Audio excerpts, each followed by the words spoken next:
آباد بی آباد زما هیوادا آزاد بی آزاد زما هیوادا جنات زما عزت زما گلشن وطنا پدی ټوله نړۍ کی زنده‌باد زما هیوادا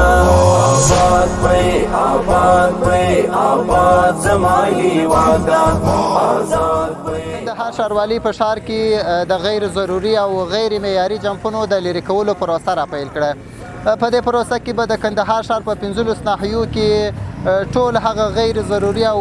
غیر معیاري جمپونه چې زموږ هیوادوال یې له ګڼو ستونزو سره مخ کړي وه هغه به له منځه څخه وړل کېږي. او د یادونې وړ ده چې د کندهار ښار د پینهکارۍ په پروژه کې چې اوس فعلا جریان لري دغه جمپونه چې همدا اوس له منځه څخه وړل کېږي سمدستي به د پینهکارۍ په پروژه کې به تخریب شوي ځایونه بیرته رغول کېږي او د ښار په هغه سیمو کې چې هغه اړتیا وي د جمپونه او په هغه ځای کې جمپونه نه وي په هغه ځایونو کې به بیا جمپونه په معیاري ډول جوړیږي. د یادونې وړ ده چې د دې جمپونو په لرې کولو سره عامو هیوادوالو زیاته خوښي وښودله او د کندهار ښاروالۍ د دې مهم ګام څخه یې ځانګړې مننه وکړل.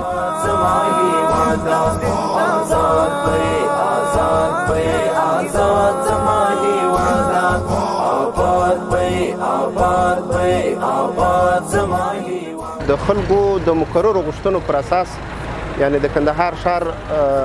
غویر ولس په بار سره د دې غوښتنه کړې ده هغه غیر معیاري جمپونه چې په ښار کې جوړ کړل شوي دي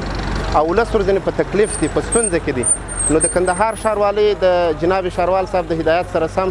د جمپونو د اصلاح د کمیټې اړوند موږ په ښار کې ټول هغه غیر معیاري جمپونه چې ولس ورځنې په تکلیف دي یا په ستونزه کې دي هغه لرې کوو او د ضرورت په بنا په امن ملفه تاسیساتو یا ځایونو کې لکه مثلا کلینیکونه شفاخانې مدارس او همدارنګه مکتبونه د ضرورت پر اساس د کندهار ښاروالي ریاست معیاري جمپونه چې په هغه کې ولس په ستونزه کې نه لویږي یعنی داسې جمپونه چې حد اقل بر یا عرض به 70 سانتي الی 80 سانتي او ارتفاع 10 الی 15 سانتي وي بیرته جوړوو. دا خو ښاروالۍ ته الله پاک یو ځونه ورکړي دا ډېر ښه کار وکړي نور نو داسې هر موټر هر شی چې به راوښتي خامخا به بس یا کرنکي سپي ووالي بس خواران به ډېر تاوان به ورورسېدی بس خو الله پاک چې دلته جنتونه ورکړي چې دغسې کارو ته پام سي دغسې کارونه وکړي دا خو ډېر ښه د خیر کار ده وکړي الله پاک جنتونه ورکړي. و دیر مشکلات و خیلی مشکل بود ما ناو بردیم 2000 افغانی به خاطر جمع موتر مصرف کردیم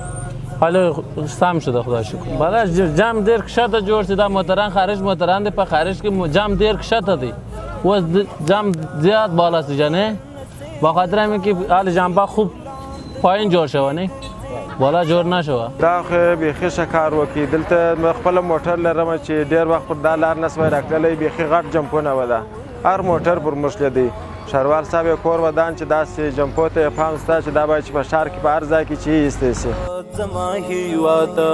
په دې ټوله نړۍ کې زنده‌باد زما هیواده